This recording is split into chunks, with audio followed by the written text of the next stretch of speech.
Halo sahabat Original Indonesia, saya lagi di FMF Koi Farm. Di sini saya akan melakukan podcast sama ownernya langsung. Ya judulnya itu cukup menarik. Kalau berbisnis di ikan hias itu kan ada bilang perlu modal gede. Ada juga yang bilang saya nggak punya modal nih, saya pengen usaha tapi nggak punya modal gitu. Apakah iya gitu ya, modal tuh segalanya di bidang ikan hias? Nah, sekarang saya akan membahas itu. Nah, ini dia ownernya FMF Koi Farm, Kang Fahmi ya. Sehat kan? Alhamdulillah. Nah, kan saya pengen nanya nih, ada beberapa mahasiswa atau teman-teman saya yang udah lulus gitu ya. Katanya kalau bisnis ikan tuh perlu modal. Apakah iya? Ya, kalau menurut saya yang penting itu nomor satu paling penting itu ide dulu, ide dan kemauan. Perkara modal, kalau ada modal lebih baik. Nggak ada modal pun bukan berarti tidak bisa jalan. Contohnya ya saya alhamdulillah dari boleh dibilang dari nol ya. Ikan yang saya jual ya ikan peliharaan saya. Pengen usaha waktu itu nggak punya modal, bahkan modal pun dipinjemin teman gitu ya. Bisa berjalan sampai sekarang. Saya mulai bisnis ikan hias ini, ikan koi khususnya, ini dari sekitar 2008 sampai sekarang. 2 tahun ya berarti? Ya, itu semua dirintis ya, cuma modal kemauan sih, gitu. Modal kemauan, karena kalau udah jalan kita dengan modal yang ada kita bicara 500.000, sejuta itu bisa jalan kok kalau ada kemauan. Saya sekarang juga lagi mulai senang ikan hias jenis lain. Walaupun duit ada, saya nggak mau keluarin duit terlalu banyak. Jadi secukupnya kita coba dulu sedikit-sedikit. Jadi kuncinya sih sebetulnya lebih di kemauan. Pinter-pinter kita cari informasi, cari mentor gitu ya.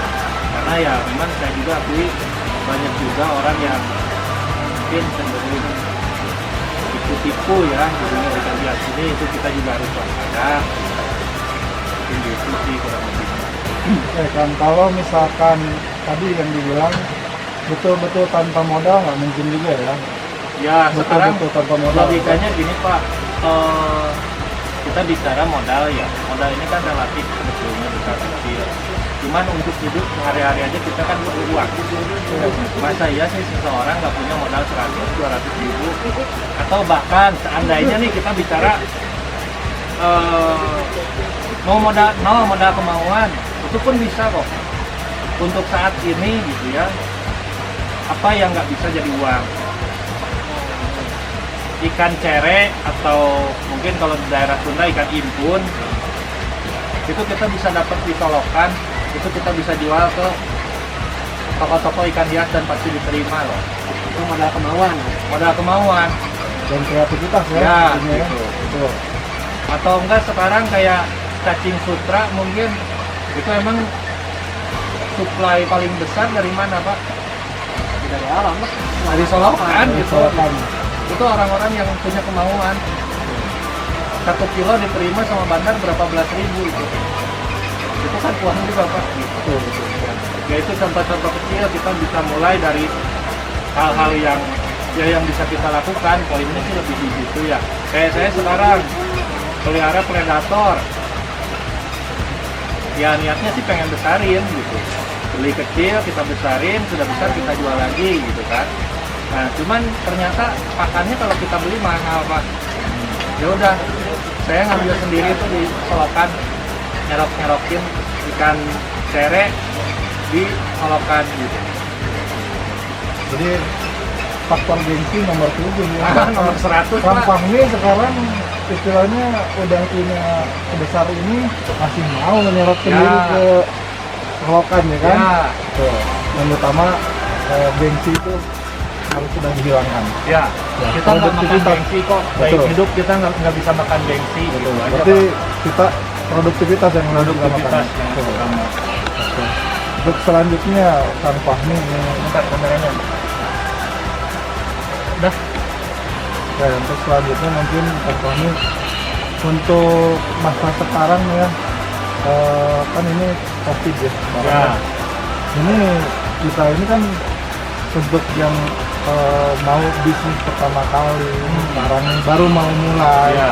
karena ternyata di bidang perikanan itu menghasilkan juga ya. Sekarang kayak ikan hias nih seperti ini, saran-sarannya kali Kang Fahmi punya saran untuk memulai bisnis itu seperti apa sih? Tak dulu. Dia ini kelihatan semua.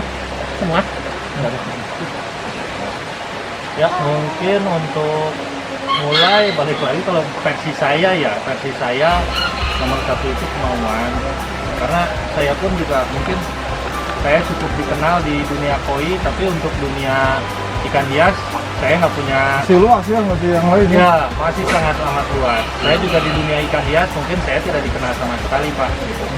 Saya sekarang lagi senang ikan lohan, ikan arwana, ikan gapi. Sebetulnya ini efek lockdown karena saya kurang kerjaan. Gitu. Ya. Iseng-iseng Ini ya. kan kayak kurang kerjaan sendiri pun. Ini pilihan. Mau kita pakai tidur bisa. Ya, tapi tidak produktif.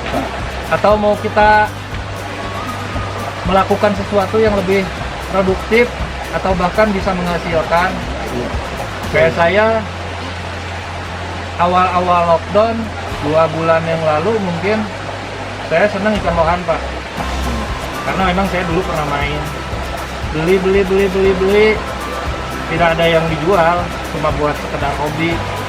Sekarang lanjut saya senang ikan arwana, dan ya kebetulan saya senangnya super red, lumayan harganya. Itu kita bisa konversi, Pak. Ada yang tukar dengan ikan koi, ada yang barter dengan ikan lohan. Tanpa saya keluar modal, saya bisa jadi punya aset tambahan.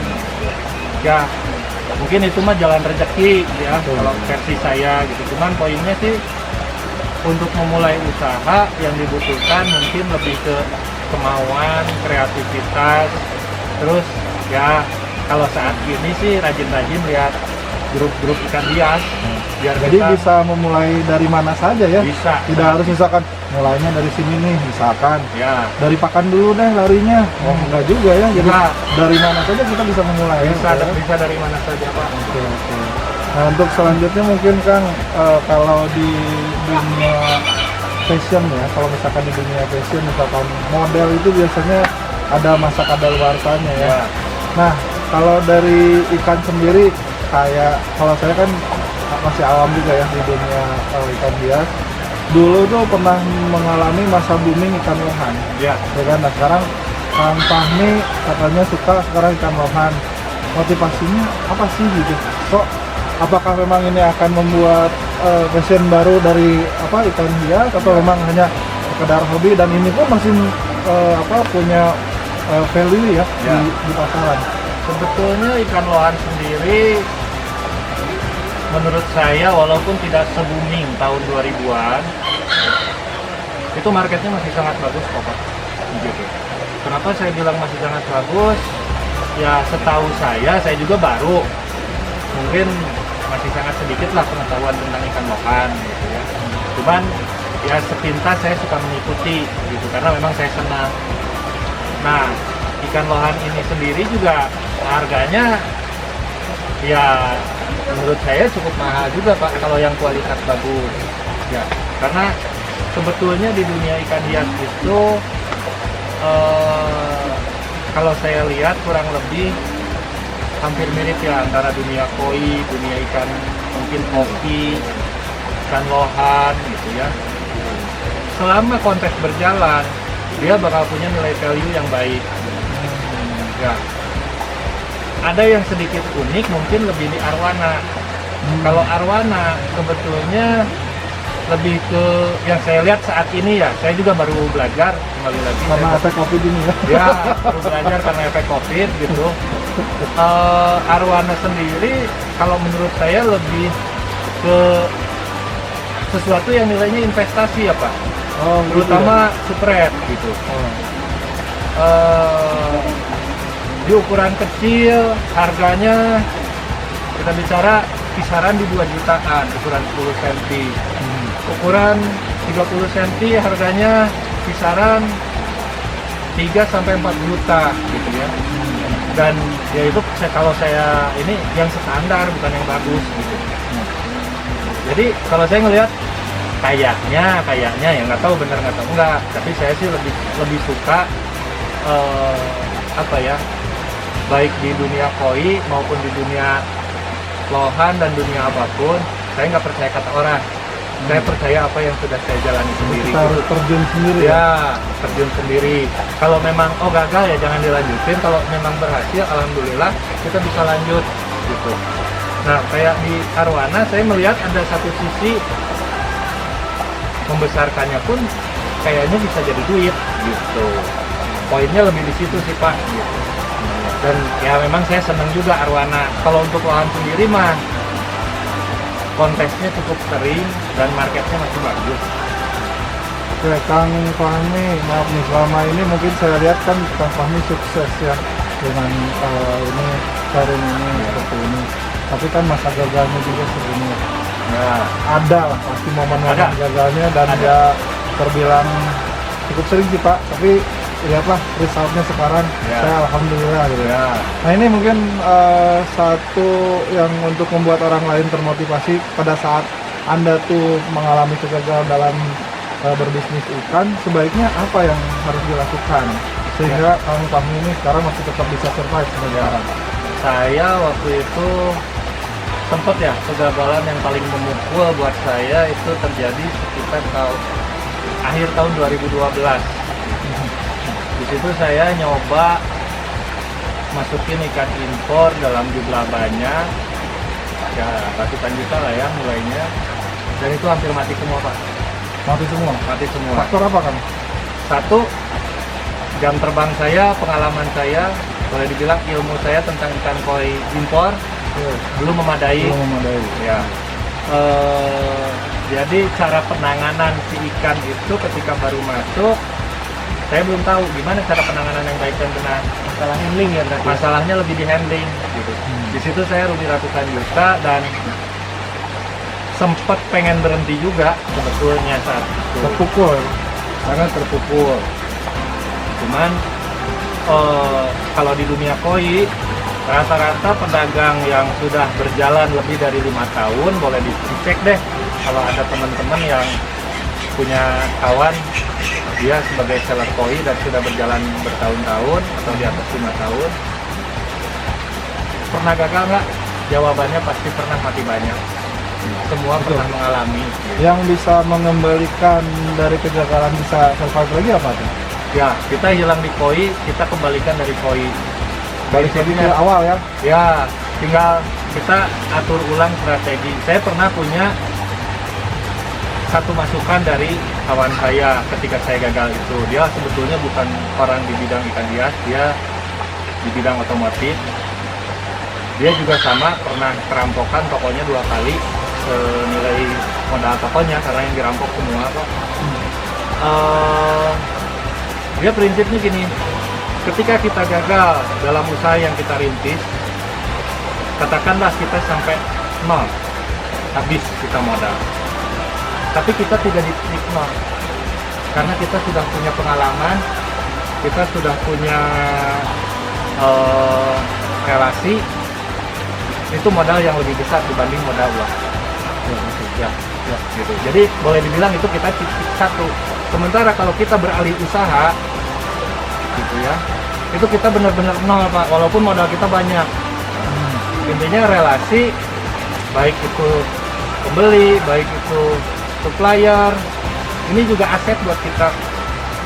Gitu. Seperti itulah kurang lebih. Nah, gitu. Paling ini Kang yang saya mau tanya nih, ada nih orang kan gara-garanya setelah lulus gitu ya, ada yang mencoba usaha gitu ya, Ya. tapi tanpa diperhitungkan lebih gitu ya, jadi istilahnya susu gaden. Ya, Sedangkan saya sudah pernah ngasih masukan kalau mau usaha itu sedini mungkin, entah masih sekolah ya, atau apalah gitu ya, sebelum apa ya, sebelum kita lulus gitu. Ya, Karena kalau ya. udah lulus mau minta uang ke orang tua tuh Malu. agak ya kalau yang punya malu ya malu gitu kan. Ada juga yang enggak kan. Ya, Nah ya. posisinya kalau kita masih digayaan orang tua, ada kegagalan, ya udah kan besok bisa beli lagi pakai uang jajan yang Ada disisihkan backup, gitu Ada ya. backup. Nah cuman ada kalanya momen itu tuh orang-orang nggak dapat dan ada yang kepepet karena nggak punya kerjaan baru usaha di kuliah gitu. Nah tapi usahanya kadang ngelihat temennya yang udah maju gitu. Ya. Grab gitu ya, dia masih di level 1, temennya udah di level 10. Ya. Nah ada kalanya bisnis ikan hias tuh yang saya lihat ya karena saya hobi. Ya. Ada mati ya udah gitu. Ya. Tapi kan beda sama orang yang pengen duitnya aja tapi hobi enggak. Nah itu kata Akang tuh itu sistemnya bisnisnya aneh kan. Menurut Akang tuh ada apa gitu ya nasihat buat orang-orang seperti itu? Jadi gini, untuk di bisnis ikan hias sendiri, yang saya tahu di koi ya, di dunia koi yang saya tahu hampir semua pelaku bisnisnya itu mereka bisnis awalnya karena hobi, Pak. Karena hobi kan? Karena hobi. Kalau yang basicnya memang orientasinya duit tanpa hobi, ya. Jadi memang dia melihat, wah teman gua bisnis koi berhasil, gua mau ikutan nih, gua punya modal 1 juta. Saya beberapa kali lihat kawan yang seperti itu, Pak. Semuanya kata habisnya pun dia modalnya bukan 100 juta, miliar, Pak. Habis itu hilang gitu. Nah, saya rasa untuk di dunia ikan hias ini mungkin bisa jadi berlaku hampir di semua ini ya, karena memang barang sifatnya ini barang hobi. Ya namanya barang hobi, kita harus memang suka dulu, bukan sekedar bisnis jual beli gitu. Kalau sekedar bisnis jual beli, saran saya sih mungkin ya lebih baik jualan baju, jualan memang barang yang memang mati, Yang udah mati barangnya ya? ya, barangnya barang mati. Itu lebih aman. Cuman memang itu juga persaingannya cukup berat karena pelaku usahanya sangat banyak. Gitu. Kalau ini kan versi saya ya kita sambil happy, kita sambil cari rezeki. Gitu. Resiko mati ya sangat banyak, sangat tinggi. Kalau untuk yang masih belajar, tapi kalau rajin bertanya, sering ngobrol, rasa-rasanya itu bisa kita minimalisir. Ya yang penting mah intinya sih kan punya mentor ya, Ya, yang marahin. betul. Kalau misalnya bisnis tanpa kompas, ya mau kemana gitu ke arahnya. Betul. Kang Fahmi, satu mungkin saya mungkin tanyakan. Bisnis ikan hias ini, apakah bisa dijadikan suatu pegangan hidup untuk kita? Yang misalkan saya cukup pendapatan ini hanya dari berbisnis ini, atau memang selama ini malah maaf ya, apakah Kang Fahmi punya backup yang lain yang selain dari ini? Atau kalau Anda serius, Anda hanya bergelut di bisnis ikan hias pun hidup Anda bisa berlebihan. Nah itu kan mungkin orang tuh sekarang banyak berpikiran, bisa nggak sih dia mengcover kebutuhan hidup saya, keluarga saya, dan lain-lain. Sangat bisa kalau versi saya ya, gitu. Itu kembali lagi ke orangnya. Untuk bisnis koi sendiri memang beberapa sudut pandang dari kawan-kawan senior saya pun ada. Ada yang bilang bisnis koi ini untuk hidup cukup bisa, tapi untuk hidup mewah itu tidak bisa. Ada juga yang berpikiran, ini semua senior-senior saya, boleh dibilang guru-guru saya. Ada juga yang berpikiran, wah bisnis koi mah mau bisa bonhar. Nah, tapi kalau saya pribadi berpikiran, orang Jepang aja bisa jadi konglomerat dari jualan koi. Kenapa kita tidak? Mungkin tidak kealamin sama saya. Tapi saya berharap mungkin generasi-generasi setelah saya, bukan berarti itu mungkin anak saya aja belum tentu mau lanjutin koi. Tapi maksudnya generasi setelah saya ini, mudah-mudahan ada pelaku usaha baru yang bisa melanjutkan apa yang sudah kita rintis gitu. Itu saya dengan seperti itu juga happy. Saya kalau prinsipnya gini Pak, kalau ada di Indonesia ini yang bisa melebihi atau enggak bisa maju, itu saya turut senang gitu, turut senang. Kenapa saya berpikiran bahwa di koi ini kita bisa sukses, bisa kaya, bahkan di ikan hias lain. Saya banyak melihat beberapa contoh, dan saya kalau yang saya alami sendiri di koi, terutama orang yang berpikiran tadi, yang pertama, koi untuk hidup cukup itu bisa, tapi tidak bisa untuk hidup berlebih. Dia seorang dealer besar. Jadi kalau dealer itu ya memang jual beli. Kalau jual beli kan dia marginnya boleh dibilang tipis, Pak. Beli ikan harga 80 juta dijual 100 juta, marginnya cuma 20%, 30%, 10%, ya. Itu dijual beli. Tapi kalau posisinya seperti saya sekarang, saya di breeding, ya, itu satu indukan koi yang bagus itu bisa sampai menghasilkan 20-30 ribu anakan. Memang yang bagus sangat sedikit, di bawah 0,5%. Cuman itu yang enggak, yang akhirnya pun ternyata laku di pasaran kita, Pak. Walaupun nilainya nggak seberapa, tapi dengan kuantiti sekian banyak, kita kali 10.000, kira-kira jadi uang nggak, Pak? Ya kalau saya tetap optimis bahwa bisnis apapun, ikan hias, kalau kita geluti secara serius, kitanya fokus, itu bisa jadi sesuatu, Menjadi sumber hidup kita ya. betul, Pak. Nah, paling ini kan kadang ada orang kan yang bilang tadi di bidang ini nggak kaya gitu, di bidang ikan gitu nggak kaya. Tapi kan di posisinya saya ngelihat dengan mata kepala sendiri, saya kan serta eksportir juga nih, Ya. tapi Betul. buktinya dia kaya kelihatan juga gitu, Betul. ya kan? Berarti kan itu gimana manajemennya masing-masing gitu. Betul. Nah, ada juga yang semen cukup buat hidup juga banyak gitu. Nah, itu kenapa? Entah misalnya dia hanya jual beli atau manajemennya nggak ada yang lain. Kan kalau saya ternak sendiri ya, diternakin orang juga iya, dan saya juga beli dari orang lain posisinya. Jadi kan banyak sumber pemasukan lain, nggak hanya misalnya jadi dealer doang gitu. Nah, tapi kan saya juga ada yang diternakin sendiri dengan nominal yang cukup tinggi gitu.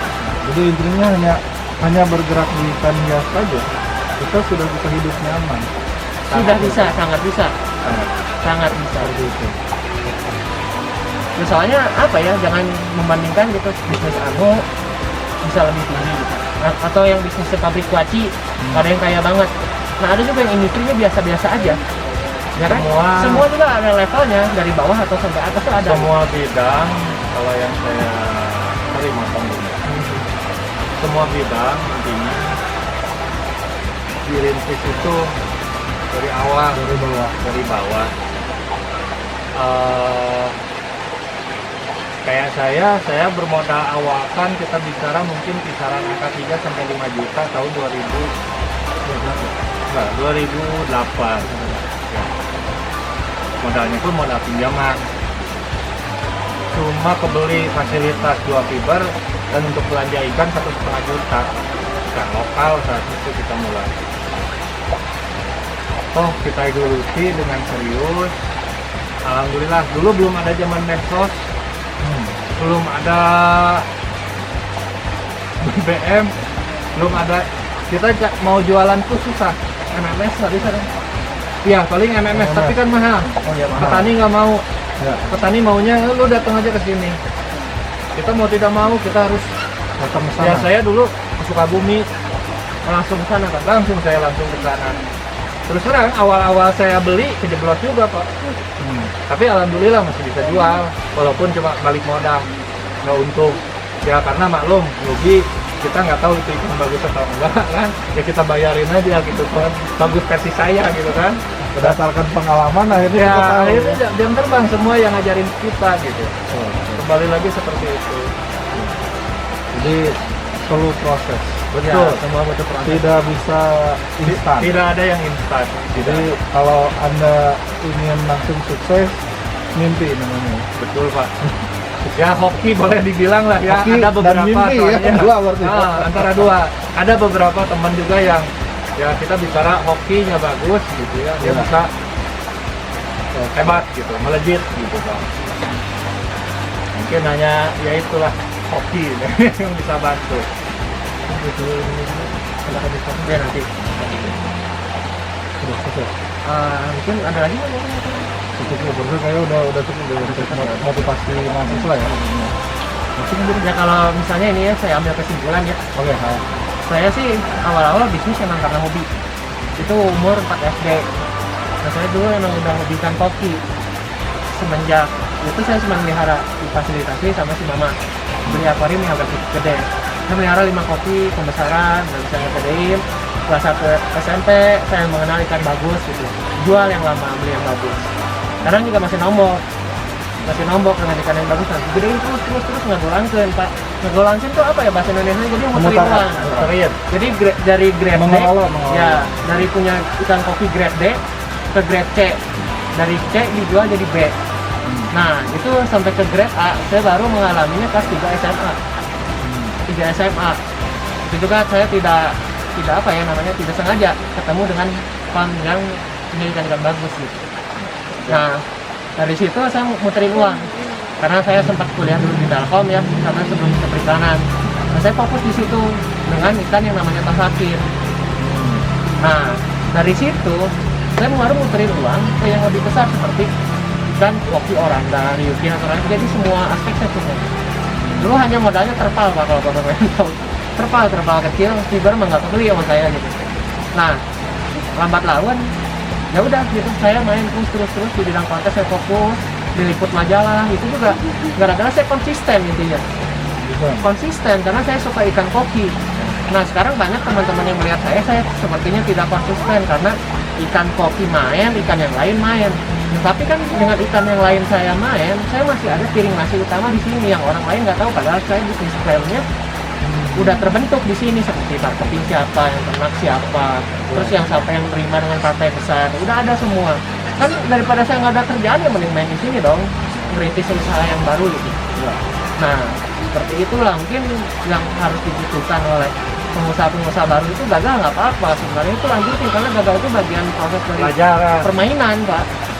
Ya kan kita main game, ada matinya kan, nggak mungkin kita survive terus sampai akhir. Ulang lagi. Wajar gitu Pak, dengan kemampuan yang sudah meningkat. Ya wajar, karena apa, dari pengalaman kayak Kang Fahmi mati ikan impor. Sama saya juga Pak, mati ikan impor. Dulu ada bos gede yang nitipin saya ikan impor dan bawain ikan impor, itu kejadiannya sama, mati semua dan saya nggak ngerti. Nah pas kemarin saya ke Bangkok beli banyak, alhamdulillah nggak ada yang mati. Karena apa, jam terbang. Berarti nanti lagi kalau Kang Fahmi dikasih ikan impor lagi, insya Allah sudah tidak akan mati ya? Nggak akan mati ya, karena sudah menambah pengetahuannya ya. Alhamdulillah kemarin juga saya baru ini masukin, mungkin bulan 2 ya, bulan 2 kemarin saya masukin, tidak satu pun yang mati. Karena pengalamannya Yang terbang Iya. Pak, kembali lagi. Nah karena kan Pak gini loh, kita udah bisa menghidupkan ikan impor karena mati pertama kan, itu kan naik level namanya, dari mati ke hidup. Udah Kita jadi hidup, tahu. bisa jual nggak? Nah itu. evaluasi dulu ya harusnya. Ya kan itu ada tantangan selanjutnya dong, bisa jual nggak? Karena ikan impor sama ikan lokal jauh dong harganya gitu. Bisa jual nggak?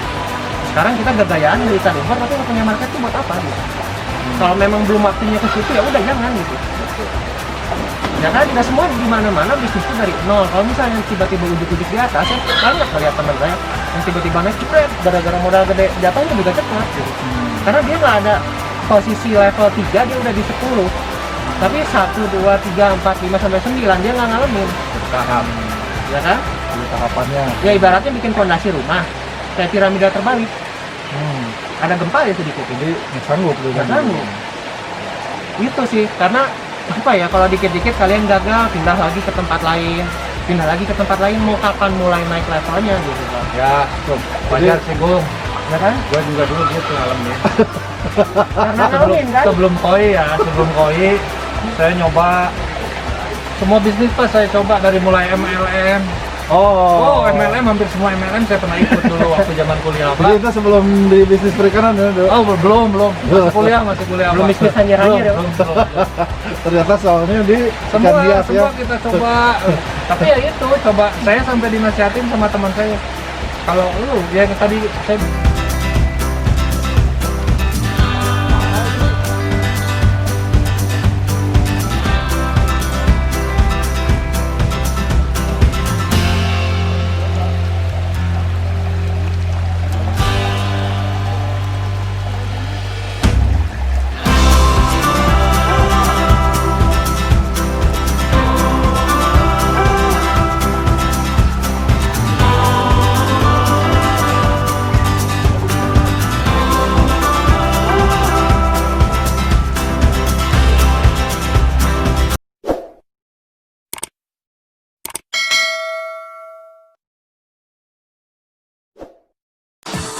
Oke.